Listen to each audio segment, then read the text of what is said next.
around getting your message out in every way possible, so that when someone's looking to be a part of a church, and they are, as much as it doesn't feel like it sometimes, we want to help make sure that your church is the obvious choice, or if someone's looking to serve or volunteer, that your nonprofit is the obvious choice. And with me today, I've got a special guest, Mr. Shane Hodge from the Camel Company, and I'll let him tell you a little bit about himself. I've got to know this guy a little bit over the past couple of years, and just an incredible, one of the most energetic guys and fun to listen to guys I know, and that'll make a little bit more sense here in a second. But Shane, tell us a little bit about yourself, your background, your history, and how you ended up doing what you're doing now.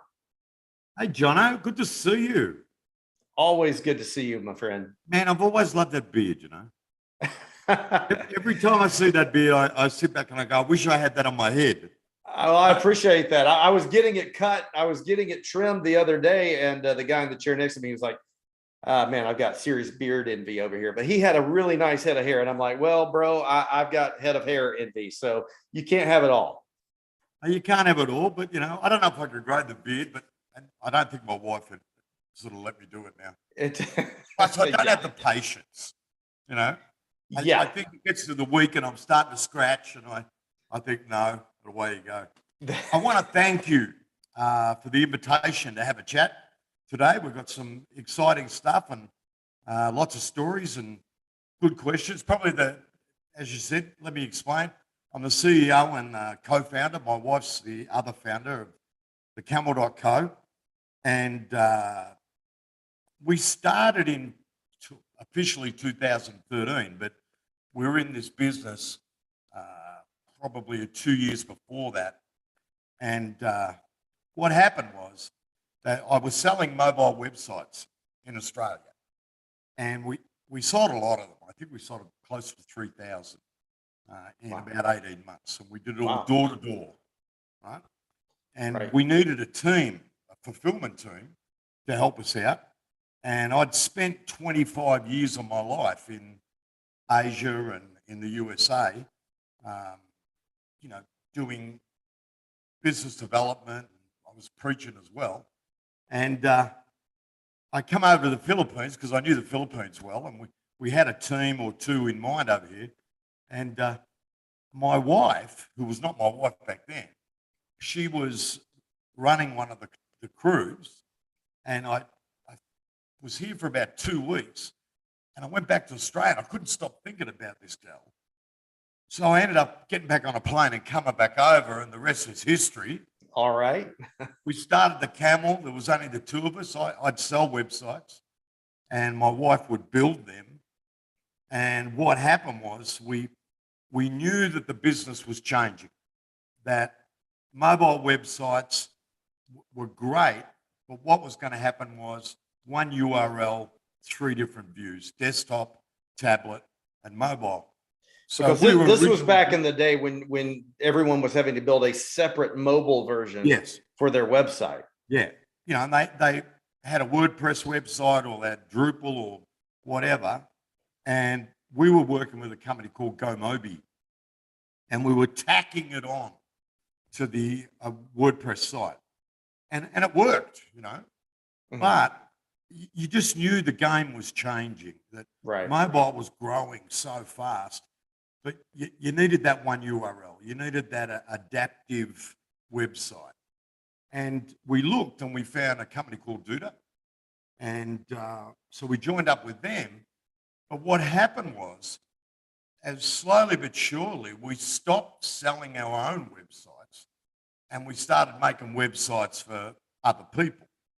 Mm-hmm. And so our team grew from 3, and then it got to 10. And then we started doing development work. So I went to 25, and then as time went on, we started to do digital marketing, and it went to 30, and we ended up now, we've got 85 in the Philippines, and we've got a strategic partner in India. So it brings us close to 200 people now. And we're a solutions partner with Duda. So we we look after people like Jono and everyone else globally. 300 plus websites a month. And, we do a lot of migrations now. Last year, we migrated close to 150,000 web pages. Yeah. And, we're also a Google partner. And, and so are you guys with those migrations? Are a lot of those coming from WordPress? Because I yes. find, every migration we do. In fact, I just got off the phone with a church. And this, I hear this scenario from churches all the time, and you probably do too. He said, look, we had a lady that was on staff. She built us a WordPress website. She left. Now here I am, left to change stuff on it. And even though, they're using Elementor or whatever, which is the easiest of the builders inside of WordPress, but it's still not user friendly for the average user unless you work in WordPress all day. So we've got clients coming to us saying, hey, look, we want a new website. We like the way our website looks, but we want to move it to something that we could change some stuff on if we want to. And that's what's great about the platform that we use here at FaithWorks and that Shane uses at the Camel, is that you are going to get a fast website, a responsive website that looks good on every size screen. And you're going to have access, and we can lock it down to where you can't break anything, but you can go in and change things and on your own without having to pay us, $75 an hour, whatever it is, to go do these changes. So it's beautiful. And the good thing is that if they want something a little special, and you can build a widget, that's part of your platform. It's not a plug-in. It doesn't rely on being hosted somewhere else. And so it's more secure. It's safe. I mean, no church wants their website to be hacked into to drop off the planet, right? Because of some little bit of script that someone can get into. And that's the other reason I love the platform we deal with. Everything you want to develop, you can develop within the platform. So, one of your clients could turn around and say, well, we need this feature, and you can make it as a widget and just drop it in there, and it's safe and secure because, it's got a 99.9999, forget how many nines, percent uptime. Right. And, that was one of the things, but you're right, you nailed it, that it's so easy for people to use. They don't have to be a programmer. They don't have to be, a designer. It's easy to drag and drop. And good move, John. Yeah, but the other great thing is about our platform is that it's not, a lot of the do-it-yourself builders, like some of the Wix or the Weebly's, Squarespace, even they're easy to use, definitely intuitive. But the problem is, if you ever want to get serious about search engine optimization, then you're going to have to go to another platform, and that's more open, that's going to give you access to do everything that you need to do. And that's what's beautiful about our platform. It's got the ease and the intuitiveness for the average person, but it's also got under the hood everything we need to make this thing fast, to make Google happy, to do all the nerd things like schema markup and all those things that make it show up at the top, which is what, at the end of the day, what good is having a website if it's never going to show up? It's really a beautiful thing there. Well, in the conversation we were having before we got online, that a church, there's this thing about, you can't say it's a business or it's about marketing. There's always this funny feeling. But the fact is that it is, when it comes to the digital world, it is a business, and it needs marketing practices, and it needs SEO, and you need social media. All those needs are there. So if you've got a platform that is happy in that world, it's going to make it easier for them, which it's easier for them to do things. It helps them with their rankings and their congregation and all sorts of things. It's just so much easier. Yeah. And you named a couple of things like Wix and so forth. It is difficult. It's not an easy thing. Right. Right. And that's, again, a part of the conversation I just had with someone else just a little bit ago is another conversation that we have a lot. They're a large church, a growing church, and they've been around a while, and they're so frustrated.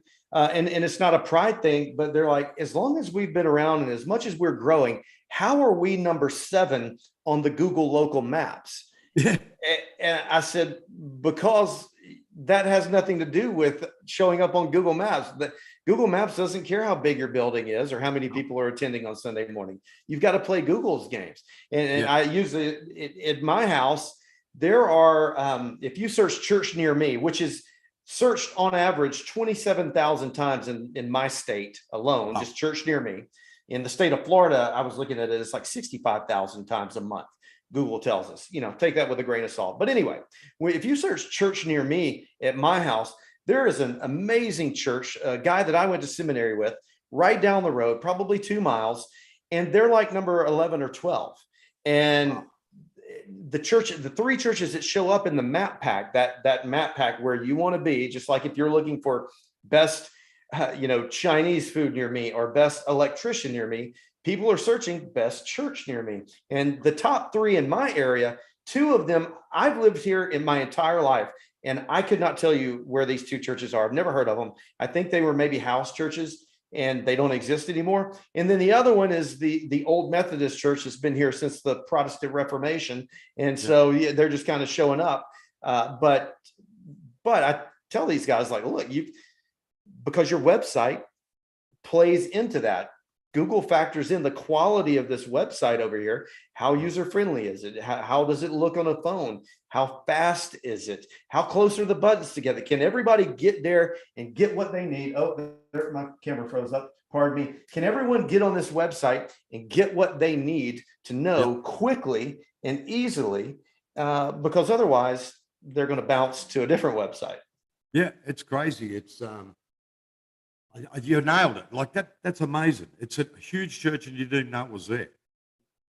Yeah, exactly. So it's just, and the thing is, again, this is one of those awkward conversations I have with them, but it's like, look, guys, I know we're not all out to just crush the competition in church world, but if you believe that you've got the message that everyone needs to hear, there are things you can do to show up at the top of Google. And if you want to be there, you're going to have to treat this.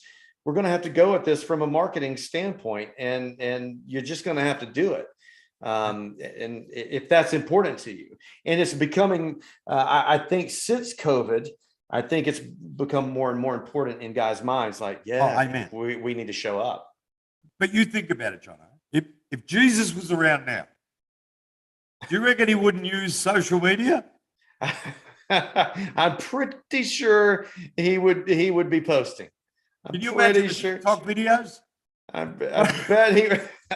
bet Jesus would have an amazing TikTok account. Oh, he's amazing. My wife's telling me, "What? Look at the camera." I can't know what I'm looking at, John. What are they going to do? But I thought about that this morning, and my wife and I were talking about it. I said, "Can you imagine if Jesus had like a YouTube channel, TikTok? Do you reckon he would have said, 'Hey, welcome'? Right? I mean, he would have done it." And so I think, what was the word you used? Awkward conversation. Yes. That. And when you mentioned COVID, it became an even awkwarder. Is that a word? Awkwarder? More conversation. Awkward. It became more awkward because whether you like it or not, all of a sudden you were faced with, well, you better get with the program. Right? So, right. I like that word, awkward conversation, because I know in my years, even, worship services, you'd go to the elders and you'd say, "Oh, we need to do this because we've got 2 people and a dog in our church on Sunday mornings." And, they go, "Oh, but, we can't have that, and we can't." And you'd have that awkward conversation. Now, the awkward conversation involves things like what you're talking about, like Google, like, when you say call to action, click to call, all of that's important. And whether you like it or not, it is an awkward conversation, but it's a necessary one. Absolutely. Absolutely. So moving along here just a little bit, we just a quick outline here to let everybody know kind of what you're in for. We'll continue talking, and of course, this is partly a conversation between two friends here, but we are going to hit on a few things. We talk a little bit more about how the websites for churches have changed with COVID, and we're going to hit on how church websites can't just be some pretty pictures, some nice words, just some scripture, and say, hey, come visit our church. We've got to go deeper than that. We've got to make it a part of our outreach strategy. It's the window of your church. And the church websites now is also in reach, and that's reaching out to the brothers and sisters that are already members. And so let's talk about COVID for a second. What changes have you seen as far as COVID goes? Wow. For all of us, it was a crazy time. And it still is. Still is, yeah. Right? But if we go back, I know our own story. We had our company yearly event on March the 15th, 2 years ago, whatever it was. Mm-hmm. And I made the announcement, okay, kids, we're all going to be home-based now. This is on a Saturday.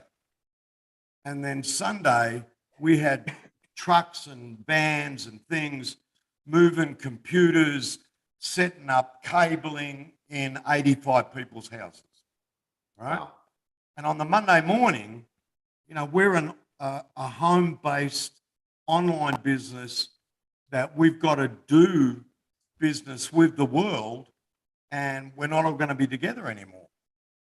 And it was the same for, restaurants. All of a sudden, bang, the doors were closed, and it was instant. It wasn't something, like if you're going to go out of business, it's over a period of time, right? In the case of COVID, everything happened so fast.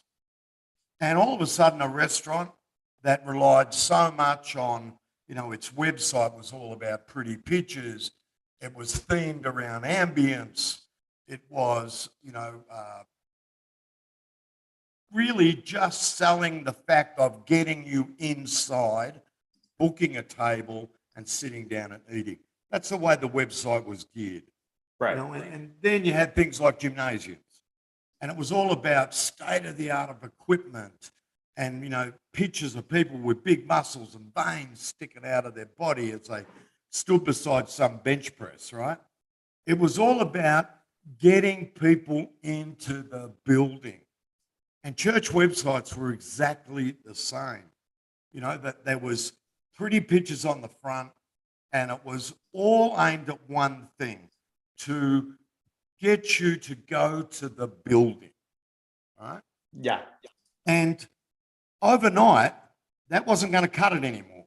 If you're a restaurant, the most important thing on your website was your menu and how you presented the menu. That if you didn't get people that when they were looking at your website and reading through your menu, if they weren't, getting a little bit of saliva going and a bit of a dribble in the mouth about what they were seeing, they weren't going to order Uber Eats. Right. They were going to go somewhere else that satisfied their eyes and their tummy for what they were seeing. The menu became the most important thing. The gymnasium, what became important was their ability to train you online, right? Their ability to use things in your house to continue to train, to be able to run up and down stairs and to be able to use, 5-litre water bottles, fill them with water, and that's a weight. That's what became. The church, what happened there was, it was no longer about what you can do inside that building. It's what you can do outside that building, how you can outreach to them online. So YouTube became important. Social media, which was like a secondary thought, became a primary thought. Right. your ability to get people excited, because as you said on before, all of a sudden they could visit 8 churches in 15 minutes. Yeah. Right? Because before they'd have to go in a building, they'd have to make excuses. I'm sorry we weren't here last week because we're checking out another church. They didn't have to do that anymore. They could click on a church website, go to a YouTube link. They could listen to a sermon. They could say, oh, well, that suits us more. All of a sudden, the whole game changed. Yeah. It's not what it was. And I thought about it today. And it's, if you look at it, when Jesus gave us that great commandment, he turned around and said, go out and preach, the good news. Baptize people in my name, but go out. What has happened over such a long period of time? It's come in to this building, right? People and churches got so fixated on the building, so that they have all these unbelievable, look at our service area, look at our sound system, look at our massive video screens. None of that mattered anymore. What mattered was that word, go out. Yeah. And that was the key to what you were going to do with COVID. Yeah. Yeah. It's an interesting thing because, really, I mean, like at our church and a lot of my friends' churches, but even before COVID, we were kind of piddling, playing around with the idea of streaming, not taking it too seriously, hadn't invested in any equipment. But then all of a sudden now it's like, we got to get this ramped up really quick. And I remember in the early days, of course, I played drums in the band at church. And so we were going on Tuesday night, recording the service because we didn't have streaming capabilities. So we were recording the service, recording the band, mixing it, the pastor's preaching, and then we were just kind of playing a video until we could get things together. But then as time goes on, I mean, I remember having a conversation with our pastor, like and him saying, we don't even really know who still attends our church. We don't know who's even still part of our church because so many people, that we reached out to, they're like, well, we're watching online and you don't want to pressure anyone to come back if they're not comfortable. So, man, it has been a weird 2 years. I got to tell you, I got to show you this picture. So March 8th, and let's see if this shows up on the screen. Can you see this? Is this showing up? So this is March 8th, 2 years ago. This is right when COVID was like starting to be talked about. And so I was doing the announcements at worship on Sunday morning. And I thought it'd be a hilarious idea to wear a hazmat suit out with Lysol wipes in my pocket and thinking, hey, this is no big deal. Everybody's overreacting. And that picture did not age well. That looking back probably should not have made that joke, but so every year somebody reminds me that I took that picture. And now so what's interesting in my story, I was in January, January 2020, I had told the church like, hey, I'm gonna be stepping down. I'd already gone part-time. I was phasing out. I was getting old. I was about to turn 40, and I was just too tired to be a youth pastor in a lot of ways. And this business was growing. And so it was just a good time to transition. And we still attend that church and everything's great. So it wasn't one of those bad breakups or anything. But I told the church, hey, in March, I'm going to be stepping down. March 30th will be my last day. I told them this in January. So we decided, well, Wednesday, March 11th, that I'll tell the youth group, hey, that I'm going to be stepping down. And so that Wednesday night, I told them that I would be stepping down, but we'd have 2 more weeks together because my last day wouldn't be until March 30th, 2020. And that was the night that in the United States that the NCAA, the March Madness basketball was all canceled, which millions and millions of dollars on the line. And so when they canceled that, I knew like, oh, something bad's about to happen. And so my birthday, March 13th, 2020, that was the night that our governor shut down. That was the last time we went to a restaurant for about 5 or 6 months. And so anyway, so COVID, I spent my last couple months as a youth pastor on Instagram. And so the guy who took over for me, youth group was on Instagram for quite a while. And church was just online. And I got to tell you, as somebody who has attended church since childhood, just, religiously, for lack of a better term, I got used to sitting in my pajamas, eating pancakes, watching church really, really quick. Yep. And just like people have started realizing, well, my job didn't need me at the office as much as they said they did. There's no reason I can't work from home, because we made that happen real quick.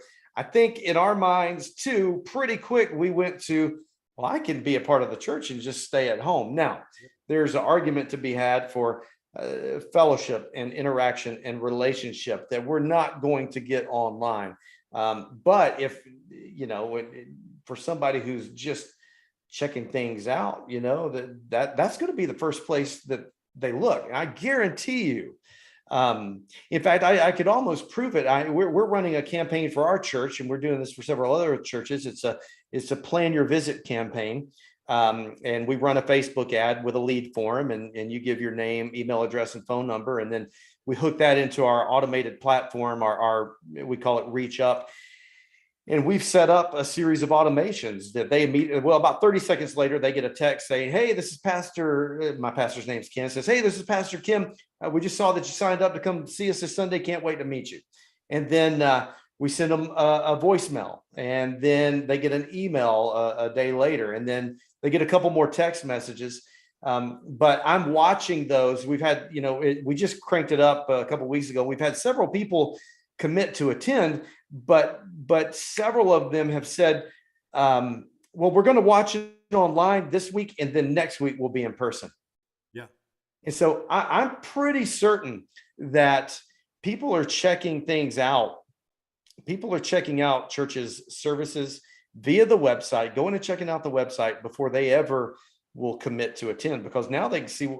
It's scary to walk into a church that you've never been to before. So now you've got that. I can check things out. Now, so AJ was asking the question: how do we handle the churches who are believing if we build it, they will come? And I've had a couple clients who have said, we don't need marketing or websites because God will send us new church members and help us grow. So then AJ is also a web designer.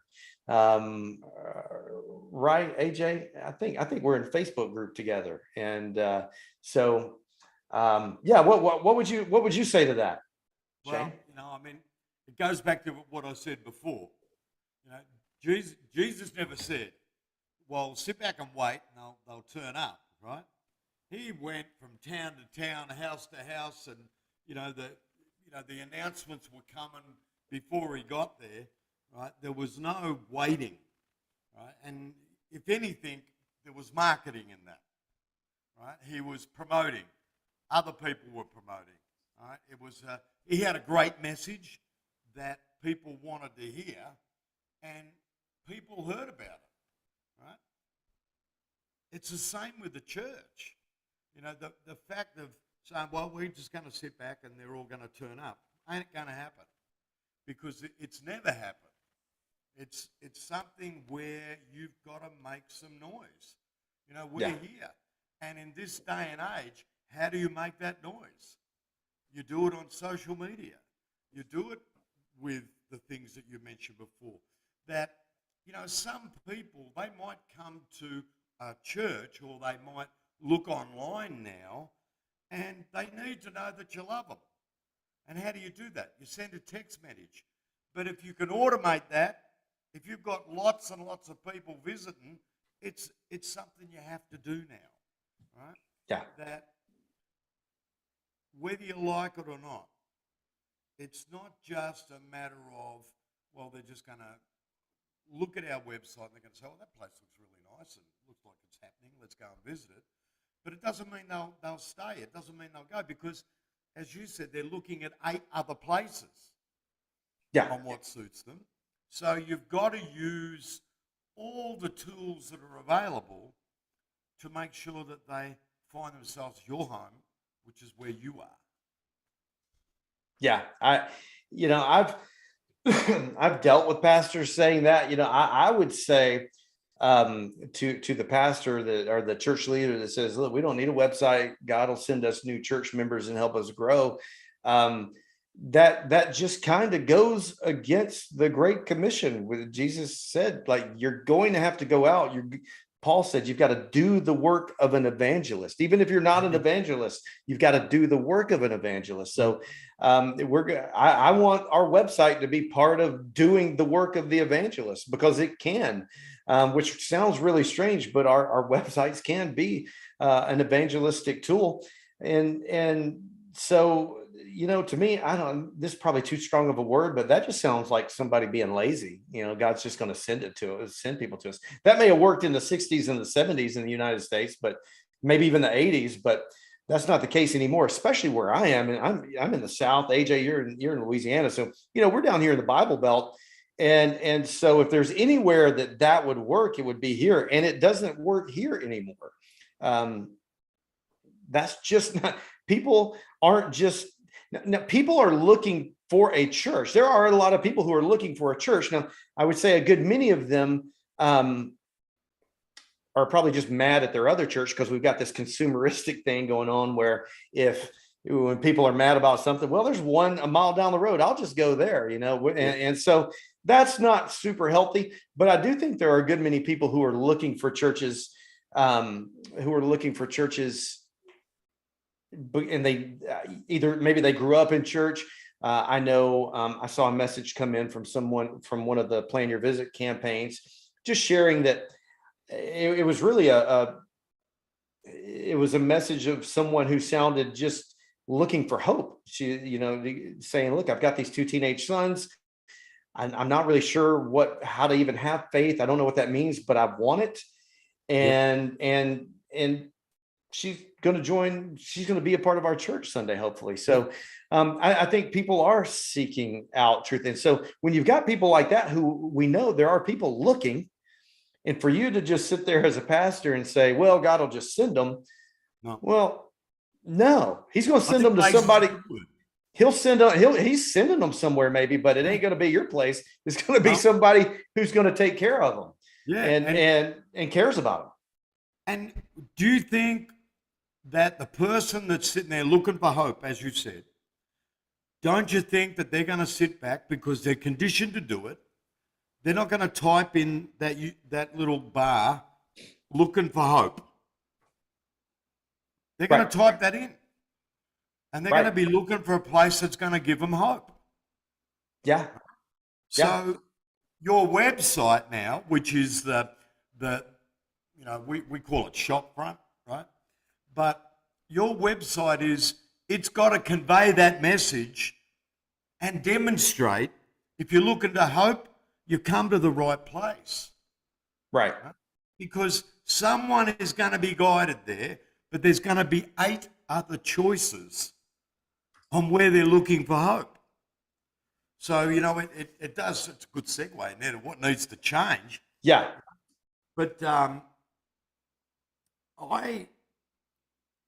thought about it, and what do they say? It takes 21 days to change a habit. We've had 2.5 years, Jono. Yeah. Right?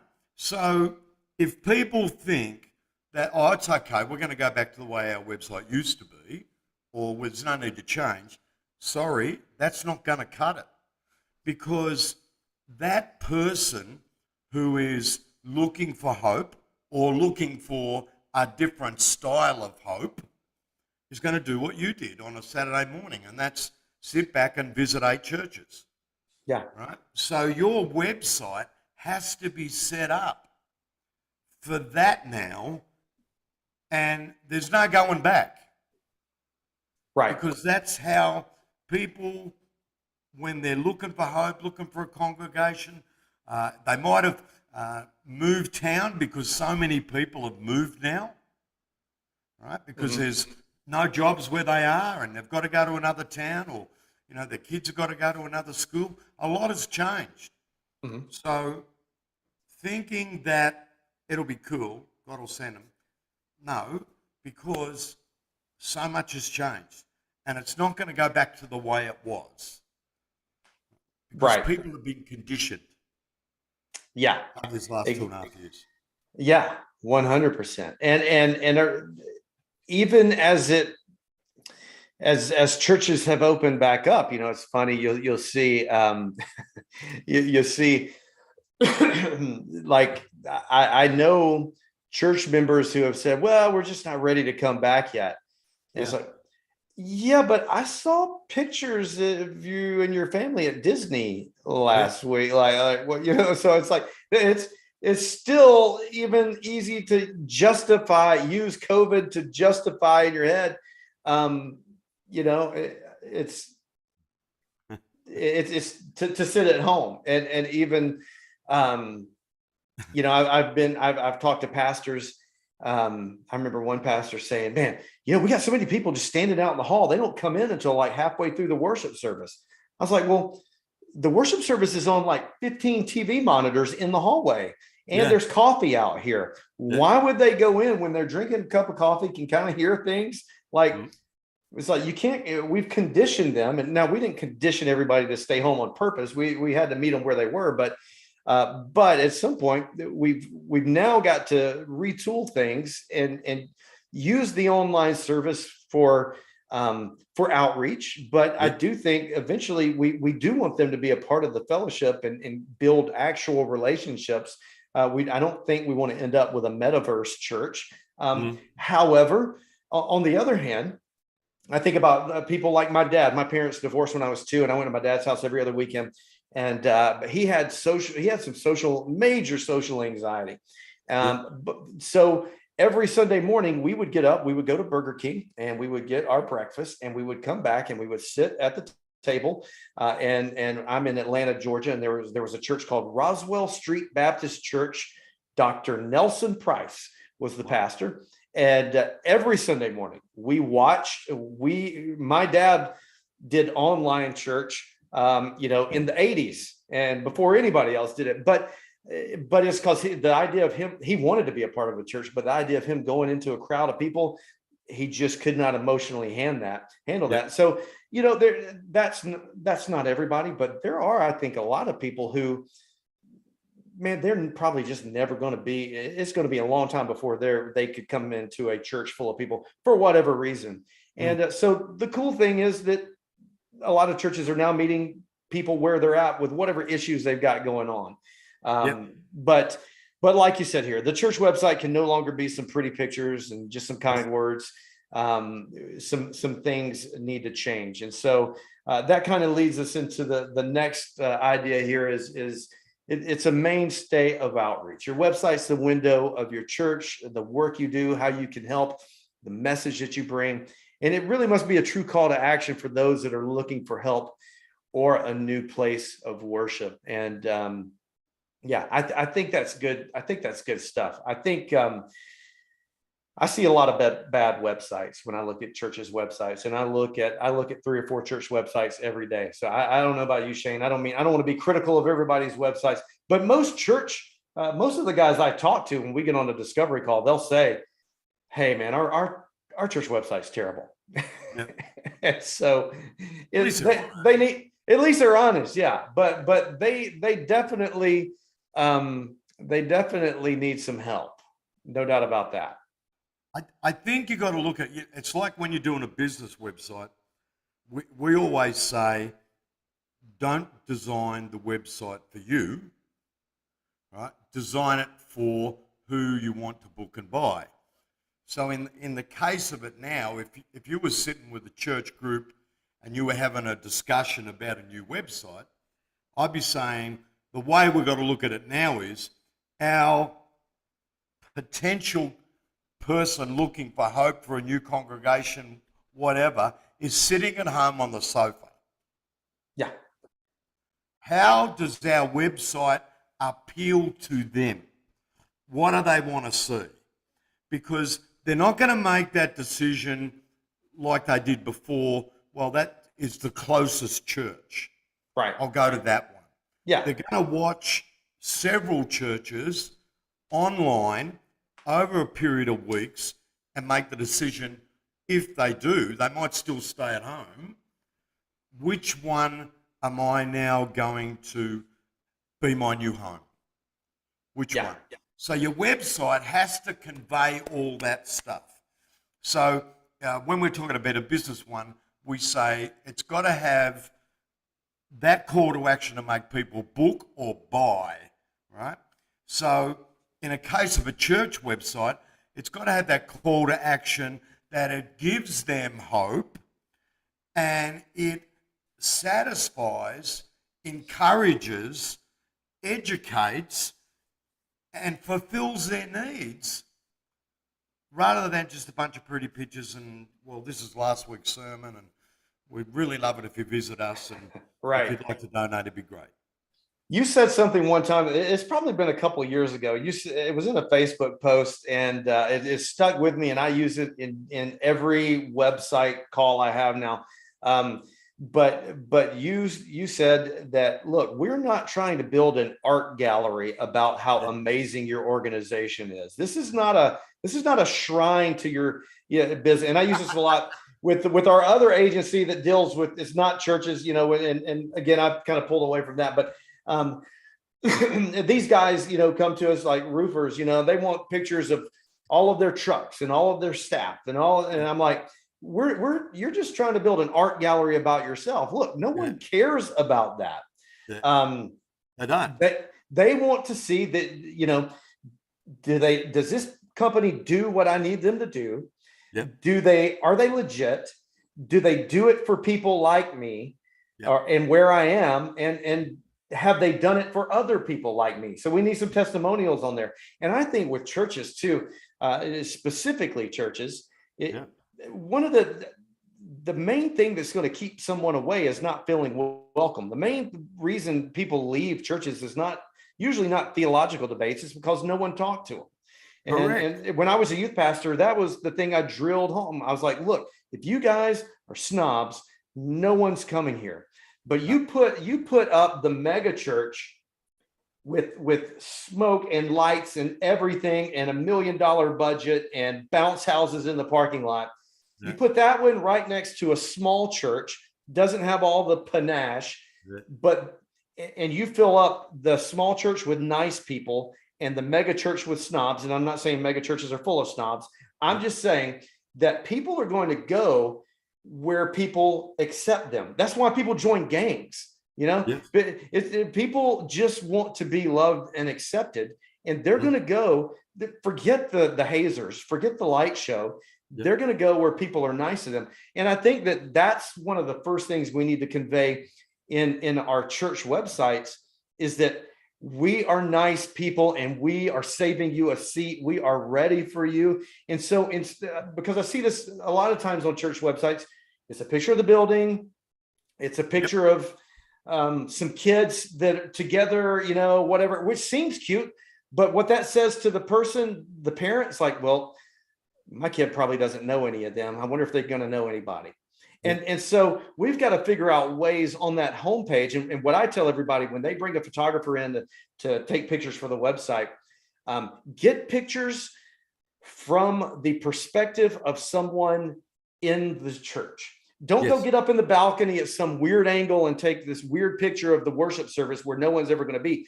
Go get in the fourth row from the back, because that's where your new people are sitting, and take a picture and show them what it's like to sit right there, because that's where they want to sit. And they want to know what it feels like. Show them what it's like to walk into the church. Show them what it's like to drop their kids off. Like, get some smiling, nice people taking the kids handing off and the baby's not crying, and show them that this is a safe place to drop your kids off. We take security seriously. We're smiling. We're welcoming. There may have been some snobs at the last church, but we promise you're not going to deal with that here.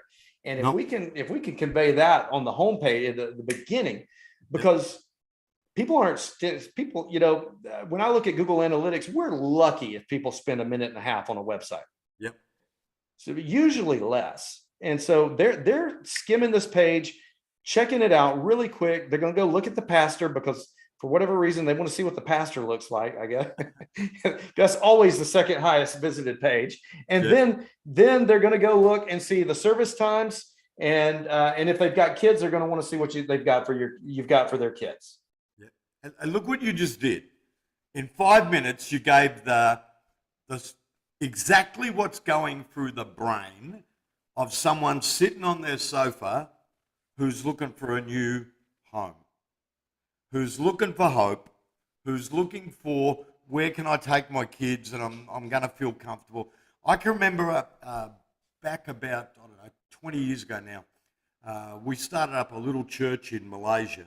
Mm-hmm. And it really blew me away that one of the biggest, most attractive things of that was when the service was over, there was always a cup of tea, right? Because in Malaysia, the expatriate community has that sort of like English background, and they want to have a cup of tea and a scone, right? Which is, I don't know if you know what a scone is. It's like a little doughy, bready thing that you put jam and cream on it. But anyway, no one would ever go home, Jono. They would hang around for that cup of tea, the congregation, the fellowship, the chat. The pastor would walk around, say, how you doing? People would introduce themselves because, they're sitting there inside. They're not going to introduce themselves. But that church grew out of that cup of tea and the scone and the jam thing. That fellowship time was so important to everyone. Why? Because what was missing in their life was that I just want to chat with somebody. Yeah. Right? And they felt safe and they felt secure. And they started promoting that as an integral part of their church, and it started to grow. Mm-hmm. Right? Rather than, because everyone has got that trigger in them. Well, how are you going to answer the trigger when you're doing what every other church does? And that is, you've got pictures, as you said, of our magnificent screens, and you've got people with their hands up in the air and praying and all that stuff. That's what everyone else does. What do you do that's going to satisfy that I'm looking for hope, but I want to be comfortable about it? I want to learn more. I want to feel, as you said, I want to park my car and my kids don't get run over. Right? Exactly. Yeah. What are the things? Yeah. That things where they just look at a picture, they look at a snippet from a video. There's some words in there. The key words are all about safety, car park, fellowship, all that stuff. The message is important. We can't deny that. But it's the environment, it's the fellowship, it's that feeling of, I really belong here. I'm happy here. Are you conveying that to that person that's sitting on the couch, or even maybe around the dinner table with the family going, we've got to find a new church. Yeah. So they start searching. Is that being triggered in your website? Because that's what you need. That's the change. And the last 2 years have really, before when we were looking for something, as you said, what was it, a second and a half that we stay on? Well, we're happy if somebody will stay on a website a minute, but that's a long time. Yeah, you don't have much time. So does your church website answer all those triggers in a minute? Yeah. And go through it, right? And that's the key now, because even more people are using that internet to find their home, for hope, for fellowship, for everything else. And it might be something as simple as, you nailed it with that, how many car spaces? Do you have to park in the street when there's some Camaro screaming past? Yeah, right? Yeah. Do you feel safe and secure there? That may be the trigger that gets them there. It may be they love a great, like me, I'm a sucker for a great worship service because I sing, right? Yeah. So I need that snippet of how good their worship is. I love a sermon. If I see someone standing in a pulpit, I would never go to that church, right? But if they're just standing on the stage and they're preaching the gospel and they're having fun doing it, I'll go. There was a great church in San Diego, and I'm trying to remember the name of it. I'll think of it in a minute. And I searched on the internet because I was looking for a home while I was there, and all the things that triggered me, I saw on their website. Right? And it was a great place, and that was my home when I lived in San Diego. Yeah. And it was that minute and a half that I was on that website that got me. Yeah, I mean, that's going to be the starting point. Now, eventually, and I used to I would tell our church this all the time. I would tell our teenagers, like, look, no one is going to listen to a word I say as the youth pastor. No one's going to listen to a word the pastor says until they're comfortable. And so we've got to make them feel comfortable in this environment, and the thing is, around where I am, every church has got coffee. Every church has got a rock band. Every church has got all the stuff.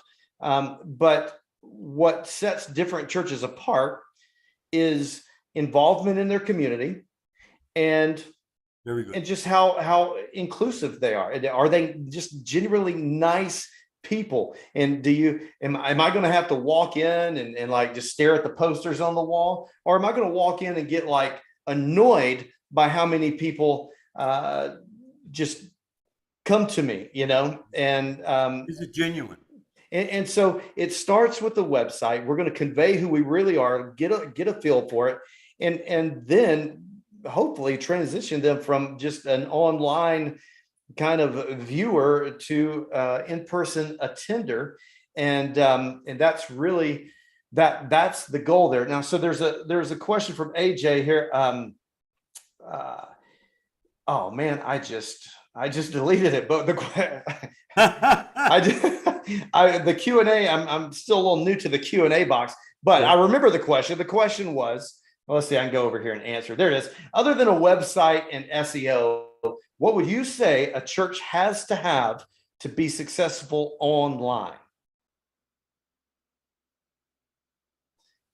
That's a tricky one. I mean, because that's a good question. In my mind, the end goal is not to just grow online. The end goal is for this website to get people to become, to take their first step or their next step in becoming a part of the congregation. Whether maybe that looks like sometimes it is online, but I do think, and there's arguments about this right now, big time, and in a lot of the articles I read, do you have to be in person to be a part of the church and all that? And so I don't necessarily want to get into that. I think and maybe it's just because of how I grew up and the churches I attend, I want to be around people and I want to have relationships, and I want to have somebody I can talk to on Sunday morning and who knows what's going on in my life.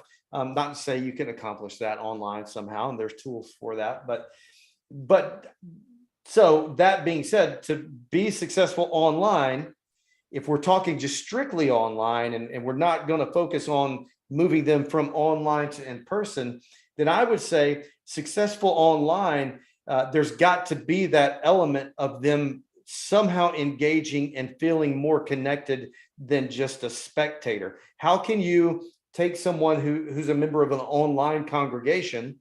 And I think North Point Church here in Atlanta has done a pretty good job of that, but they've incorporated, there's a host who's on live chat while people, taking prayer requests while the sermon's going, asking questions. They've got online, Zoom, there's Zoom small groups, there's Zoom Sunday school classes, whatever you want to call them. So I think that if we're going to be successful online, we've got to figure out how to hit that relational piece of things and not leave that out. Because I got to stop you for 1 minute. Yeah. I'll be back in 1 minute. Okay.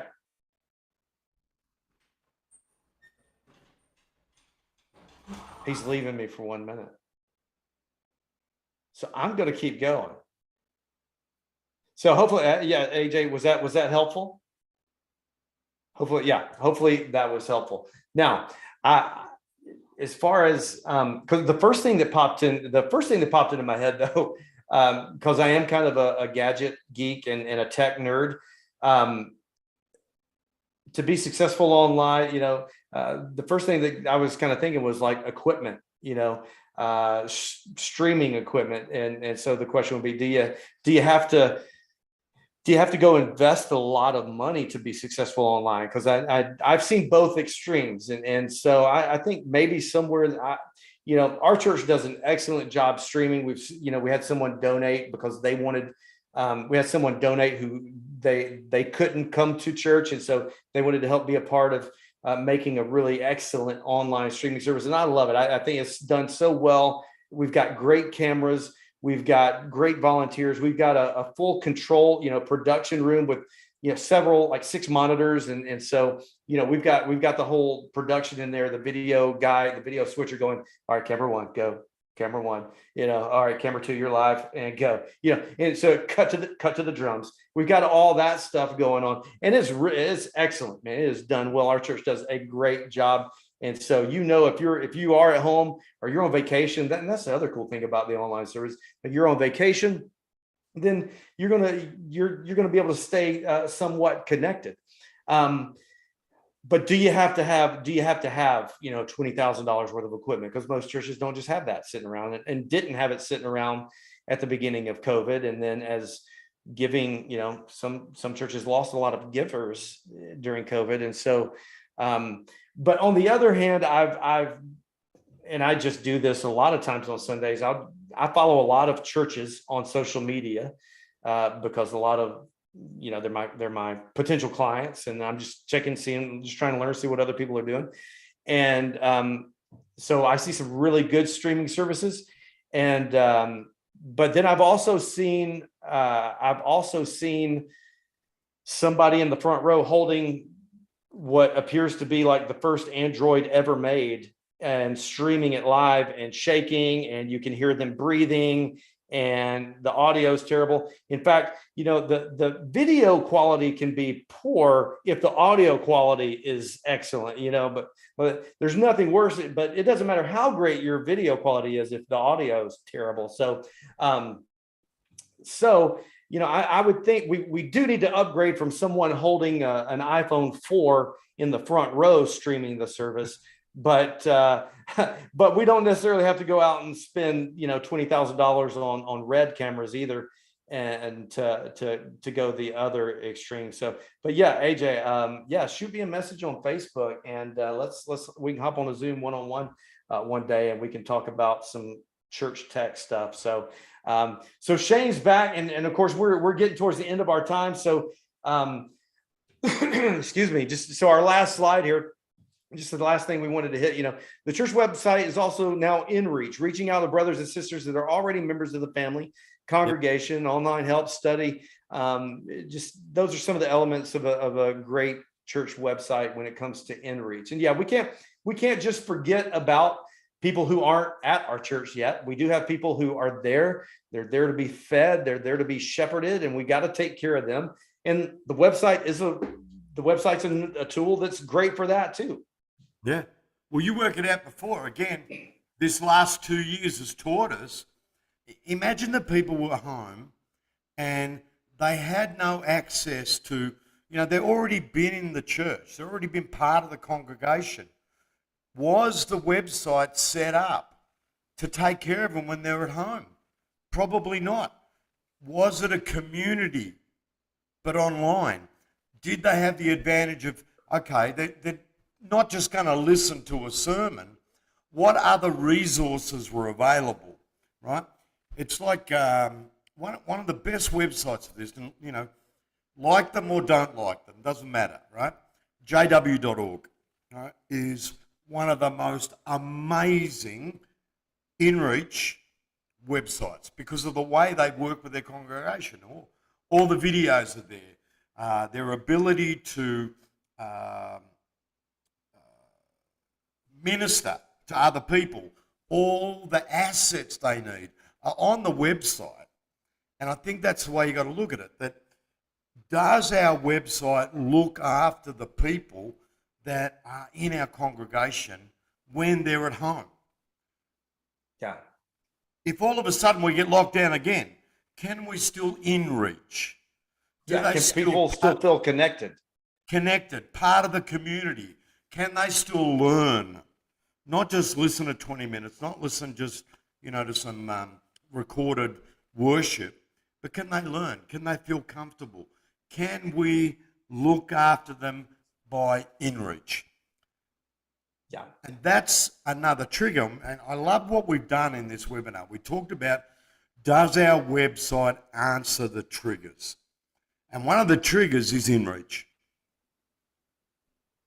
Do we satisfy that need? The people say, well, what happens when I can't make it on a Sunday? I've got to look after my kid. What's there for me? What about during the week? What if I want to reach out to someone? Is there tools there for me to help spread the good news? What's there? Yeah. We need to be able to answer those questions. Yeah, absolutely. It's not just outreach. It's also, how does this website look after our congregation? Yeah. And something that's a little, well, it's peripheral to the website, but fed by it is a Facebook group. I think something a lot of churches aren't taking advantage of is our Facebook groups. They're fairly active on their Facebook page and just throwing out, hey, we've got this event going on, we got this event. But when you get a Facebook group is where some of the, and I'm in quite a few Facebook groups, and as far as about my business, some of the best things I've learned about marketing have been inside of Facebook groups. And some of the best Bible studies and sermons that have ever been shared with me were shared inside of a men's ministry group for dads that I'm in. And so, for a church to start their own Facebook group, I think would be a great, and now somebody's got to watch it, make sure we don't get to just arguing about end times theology all the time. So somebody's got to keep an eye on it, but to really, pray for each other, share what's going on and what's going on inside that inReach. Because I know I get kidney stones, which if you've never gotten a kidney stone, bless you.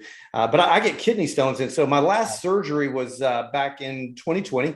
November 2020. That's right. Because I had to get a COVID test before the surgery. I remember that. But we had been in a community group where every Sunday night we were getting together for Bible study.